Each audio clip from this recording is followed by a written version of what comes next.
नमस्कार दोस्तों, स्वागत है आप सभी का हमारे इस चैनल ज्ञान इन हिंदी पर। दोस्तों, अगर आप भी अपनी लाइफ में कुछ नया सीखने की चाह रखते हैं तो इस चैनल को अभी सब्सक्राइब कर ले। मरते दम तक हर पत्नी अपने पति को इस अंग को क्यों नहीं छूने देती है। आज की कहानी बहुत ही ज्ञानवर्धक और प्रेरणादायक है। प्यारे दर्शक बंधु, निवेदन करना चाहूंगा कि पूरी कहानी को अवश्य सुन लेना, क्योंकि पूरा ज्ञान ही सफल होता है। आधा अधूरा ज्ञान किसी मतलब का नहीं, किसी काम का नहीं। इसलिए वीडियो जब भी देखें तब पूरा अवश्य देखें। और अभी तक आप लोगों ने मेरे चैनल को सब्सक्राइब नहीं किया है, मेरे चैनल को अभी सब्सक्राइब कर ले, ताकि आने वाली वीडियो का नोटिफिकेशन सबसे पहले आपके पास पहुंचे और आप उसका सीधा फायदा उठा सकें। और साथ ही कमेंट में जय मां लक्ष्मी अवश्य लिखें, जिससे माता लक्ष्मी की कृपा से आपका घर में धन की वर्षा हो। तो आइए प्यारे दर्शक बंधुओं, हम जानेंगे इस वीडियो के माध्यम से कि स्त्री का कौन सा वो अंग है जिसे पत्नी पति को कभी नहीं छूने देती। तो बने रहिए वीडियो का अंत होने तक। प्यारे दर्शक बंधुओं, कहा जाता है कि पति और पत्नी का रिश्ता अटूट रिश्ता है। एक मार्ग पर चलते हुए उन दोनों में इतना प्रेम होता है कि एक दूसरे की इच्छा के अनुसार चलते हुए अपना जीवन गुजारते हैं, सुख दुख बांटते हैं। जिस अंग को पत्नी अपने पति को कभी छूने नहीं देती और पति गरीब होता है। सिंगलदीप में एक नरसिंह नाम का राजा राज करता था। वो राजा अपनी रानी से बहुत प्रेम करते थे और रानी भी नरसिंह राव से बहुत प्रेम करती थी। उनके घर में सुख, शांति और धन दौलत की कोई कमी नहीं थी। उनके खजाने हमेशा धन दौलत से भरे रहते थे। प्यारे दर्शक बंधुओं, वो राजा नरसिंह राव अपनी रानी से इतना प्रेम करते थे कि उनकी रानी की बड़ी या छोटी जो भी ख्वाहिश होती थी वो तुरंत पूरी होती थी। उन नरसिंह राव राजा के जीवन में और उनकी पत्नी के जीवन में कभी दुख आया नहीं था, इसलिए वह दुख से अनजान थे। वो दुख जानते नहीं थे कि दुख कैसा होता है और क्या होता है। खुशी खुशी वो दोनों अपने जीवन को बिता रहे थे। उनका जीवन में कोई समस्या थी ही नहीं। भगवान की ऐसी कृपा थी। और राजा नरसिंह राव अपने सिंगलदीप की बहुत ही सुंदर सेवा किया करते थे। सब लोग उनसे बड़े प्रसन्न थे। एक दिन रानी अपने महाराज से कहने लगी, महाराज, आज हमारी एक इच्छा हो रही है। राजा कहने लगे, निसंकोच होकर के बोलो रानी, तुम्हारी क्या इच्छा है। रानी कहती है, महाराज, दिसंबर के महीने में ठंड कड़ाके की पड़ रही है, पर हमारा मन तो नदी में नहाने को कर रहा है। राजा कहने लगे, महारानी सोचो तो सही, इतनी ठंड पड़ रही है, तुम बीमार हो जाओगी। इस इच्छा को छोड़ दो। उस इच्छा को नहीं करना चाहिए जिसमें हमारा अहित हो, हमारा नुकसान हो।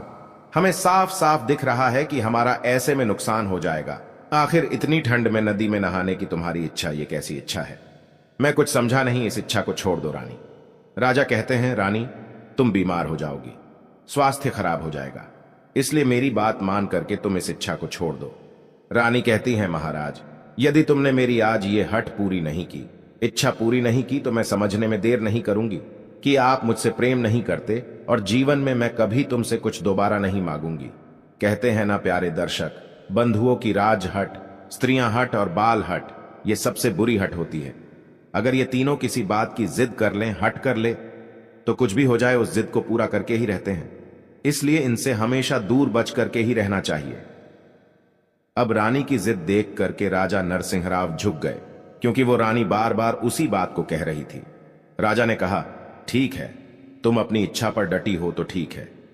तुरंत ही राजा ने सिपाहियों को आदेश दिया और कहा कि हमारी रानी नदी में स्नान करने के लिए जाएंगी तो नदी की ओर जितने भी मार्ग जाते हैं उन मार्गों को बंद कर दो, और जिस मार्ग से रानी जाए उस मार्ग को साफ सुथरा बना दो।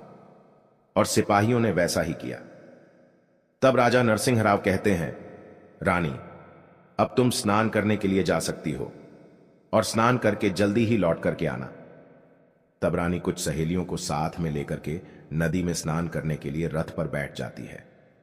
कुछ ही देर में वह नदी के किनारे पहुंच जाती है। रानी प्रसन्नतापूर्वक उस नदी में स्नान करने लगती है और रानी खूब देर तक नहाती है। इधर कड़ाके की ठंड भी पड़ रही थी। प्यारे दर्शक बंधुओं, नहाते नहाते रानी को ठंड लगने लगी और जोर से लगने लगी। जब रानी पर नहीं रुका नहीं गया तो उसने अपनी सहेलियों से कहा, सखियों, जाओ कहीं से घास फूस इकट्ठा करो और उसमें आग लगाओ। मैं उसके तप से अपने शरीर को गर्म कर लूंगी। मुझे बहुत ठंड लग रही है, सहन नहीं हो रही। सहेलियों ने बहुत ढूंढा पर कुछ नहीं मिला, तो रानी ने वहां पर रहने वाले कुछ लोगों की झोपड़ियों को देखा और कहा कि झोपड़ियों को ही जला दो, मैं ताप लूंगी। सखियां कहने लगी, रानी, हमें तो मालूम ही नहीं है कि इनमें कौन लोग रहते हैं और झोपड़ियां किसकी है, हम कैसे जला सकते हैं? हे महारानी, हमें जान लेना चाहिए कि इसमें कोई सो तो नहीं रहा है, या फिर इनमें रहने वाले लोगों के घर इनके अलावा कहीं और ना हो तो उन बेचारों का क्या होगा? इसलिए हमें झोपड़ी जलाने से पहले इसकी पूछताछ कर लेनी चाहिए। रानी कहने लगी, तुम मेरी दासी हो, मेरा आदेश का पालन करने का तुम्हारा धर्म है, और यदि तुमने ऐसा नहीं किया, मुझे नहीं तपाया, तो मैं तुम्हें इस राज्य से अलग करवा दूंगी, महाराज से कहकर तुम्हें फांसी भी लगवा दूंगी। दासी रानी की बात सुनकर के डर जाती है और उन्होंने उन झोपड़ियों में आग लगा दी। रानी तापने लगी। इस तरह से प्यारे दर्शक बंधुओं, कुटिया धूं धूं करके जलने लगती है और रानी अपने शरीर को शेखने लगती है, और उसके बाद हंसी खुशी से रानी रथ में सवार होने के बाद वापस अपने महल में लौट आई। और जब दूसरा दिन हुआ, राजा नरसिंह राव जब राज दरबार में जाकर के विराजमान होते हैं तो उन कुटियों के रहने वाले लोग त्राहिमाम त्राहिमाम कहकर के राजा की शरण में आ गए। वो सब बेचारे गरीब लोग कहने लगे, महाराज हमारी रक्षा करो, हमें न्याय चाहिए। कल तुम्हारी रानी ने अपने आदेश से हमारी कुटियों को जलवा दिया, हमारी झोपड़ियों को जलवा दिया, और झोपड़ी जलाने के बाद खुद की ठंड दूर कर ली। पर हमारा क्या होगा महाराज? हमारे पास तो इतने पैसे हैं नहीं कि हम दूसरी झोपड़ी तैयार कर लें। सुबह को खा लेते हैं तो शाम की कोई पता नहीं, और शाम को भोजन पा लिया तो सुबह का पता नहीं। महाराज तुम्हारी महारानी ने अच्छा नहीं किया, हमें न्याय चाहिए। हे महाराज, कड़ाके की ठंड पड़ रही है, हम कहां जाएं? आप ही बताइए महाराज। राजा इतने शब्द सुनने के बाद बहुत क्रोधित होता है, तुरंत ही रानी को हाजिर होने का आदेश देता है। रानी तुरंत ही महल से राज दरबार में पहुंची, महाराज को प्रणाम किया।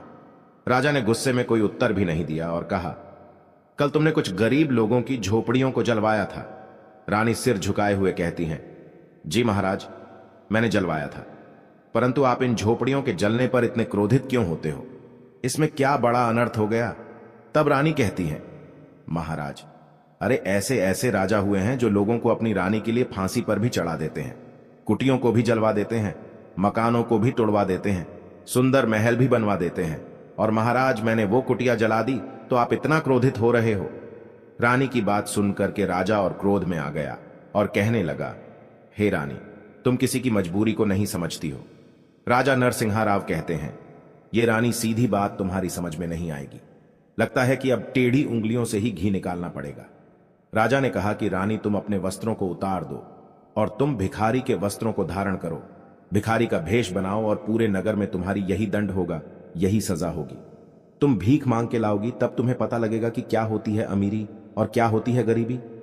रानी ने तुरंत ही अपने वस्त्र उतार दिए और भिखारी के वस्त्र धारण करने लगी। वस्त्र धारण करने के बाद पूरे नगर में उसने भीख मांगी। तब उसे अपनी गलती का एहसास हुआ और उस राजा ने उन लोगों की झोपड़ियों को दोबारा बनवा दिया। उन्होंने जो भी मांगा उनको प्राप्त हो गया। उसके बाद में रानी अपनी करनी पर आंसू बहाते हुए राजा के चरणों में आकर की क्षमा याचना मांगती है। कहती है, महाराज मुझे माफ कर दो, मैं समझ चुकी हूं कि आखिर गरीबी होती क्या है, कितना दुख और कष्ट होता है। और राजा अपनी रानी को माफ करके हृदय से लगा लेते हैं। उस दिन से राजा और रानी गरीबों की बहुत सेवा करते थे, बहुत मदद करते थे। प्यारे दर्शक बंधुओं, आइए अब हम वो बताते हैं कि पत्नी पति को कभी कौन सा अंग नहीं छूने देती। देखिए, सब लोग जानते हैं कि पति से तो कुछ छुपा नहीं है, पत्नी का हर अंग छू सकता है, पर पत्नी के पैर कभी पति नहीं छू सकता और ना ही पत्नियां छूने देती हैं। और जो लोग पत्नी के पैर छूते हैं वो स्वयं ही दरिद्रता को निमंत्रण दे देते हैं। जो लोग पत्नी के पैर छूते हैं उनके घर में गरीबी आती है और अमीर चली जाती है। इसलिए भूल से भी ऐसा पाप कभी मत करना। प्यारे दर्शक बंधुओं, तो कैसी लगी आज की ये मेरी छोटी सी कहानी? कमेंट में अपनी राय अवश्य देना, और साथ ही साथ सच्चे हृदय से 5 बार जय श्री राधे, जय श्री राधे, जय श्री राधे अवश्य बोल देना। और प्यारे दर्शक बंधुओं, कमेंट बॉक्स में भी राधे कृष्ण लिख करके बस मेरे लिए भेज देना। आपसे हाथ जोड़कर निवेदन है, जय श्री राधे कृष्ण।